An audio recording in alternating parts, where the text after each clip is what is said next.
Pasar Jumat, kebakaran pasar Jumat. Api semakin besar, api membesar. Nah, lu udah olahraga, ini kan rek lebaran ya. Jangan sayang dagang, kurang pindah ke KSTS. Halo, kembali lagi dengan channel Purwakarta Turunan Kidul. Pada video kali ini Bupati Purwakarta, Om Zain turun langsung menemui pedagang pasar GS di Jalan Sudirman pasca terbakar hebat pada Jumat 21 Maret 2025. Bupati Purwakarta, Om Zain memastikan bahwa seluruh pedagang yang kiosnya terbakar bisa berjualan kembali ke tempat lain yaitu STS Mall Sadang. Tujuan relokasi sementara ini menurut Bupati Om Zain agar pedagang bisa kembali mendapatkan penghasilan sebelum Hari Raya Idul Fitri 1446 Hijriah. Karena dianggap membahayakan bagi pedagang dan pengunjung, Bupati Purwakarta Om Zain pun berencana akan merobohkan bangunan pasar yang merupakan bangunan permanen. Jadi iya mayonya, iya strukturnya kan geus kakoyak. Kulantaran geus kakoyak, ieu mah kudu dirugrugkeun. Kudu diratakeun. Makanya seluruh pedagang akan diisolasikan dahulu ke tempat lain dengan harapan tidak menimbulkan korban baru yang membahayakan keselamatan. Karena sudah tidak bisa berjualan, pedagang pasar GS otomatis tidak bisa lagi mendapatkan penghasilan. Padahal pedagang sangat membutuhkan penghasilan, apalagi saat ini menghadapi Hari Raya Idul Fitri. Semua orang pasti membutuhkan dana tambahan untuk memenuhi kebutuhan harian selama Hari Raya Lebaran.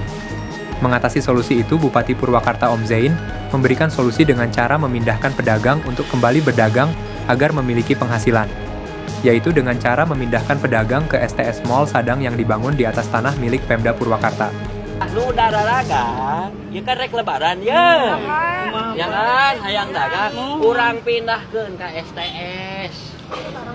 Sadang Terminal Square sendiri didirikan pada tahun 2005 melalui kerja sama antara pemerintah Kabupaten Purwakarta dengan PT Wahana Cipta Sejahtera.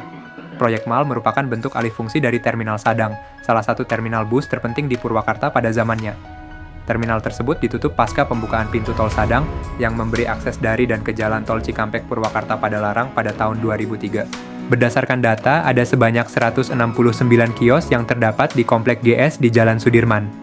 Dari 169 kios, hanya sebanyak 69 kios yang terisi oleh pedagang yang mayoritas adalah pedagang pakaian. Om Zain pun mengatakan yang paling penting adalah bagaimana pedagang kembali berjualan kembali. Pedagang yang kena musibah pun tidak harus membayar sewa kios di STS Mall Sadang, seluruhnya gratis. Yang terpenting pedagang bisa kembali berjualan untuk mendapatkan penghasilan di Hari Raya. Bupati Purwakarta Om Zain mengatakan sewa lapak di STS nanti disediakan oleh pemerintah. Jadi para pedagang tidak perlu memikirkan biaya sewa lapak baru, tegas Om Zain.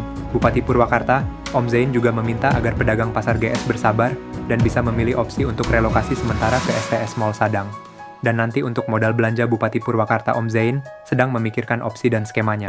Kebakaran hebat yang terjadi di pasar GS sendiri diduga karena adanya konsleting arus listrik. Kepolisian Resort Purwakarta yang juga turun menyebutkan kebakaran berasal dari bagian belakang gedung berlantai 2 ini.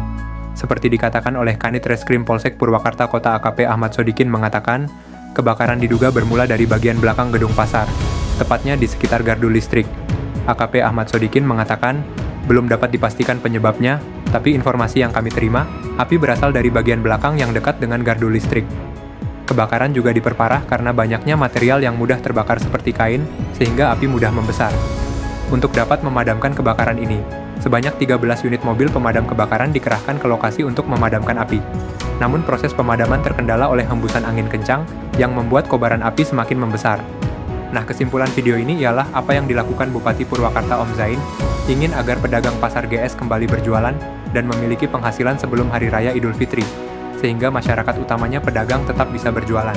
Semoga seluruh pedagang bisa diberi kesabaran dan bisa mendapatkan penghasilan yang lebih baik lagi. Sekian dari saya, Kang Sei. Wassalamualaikum warahmatullahi wabarakatuh.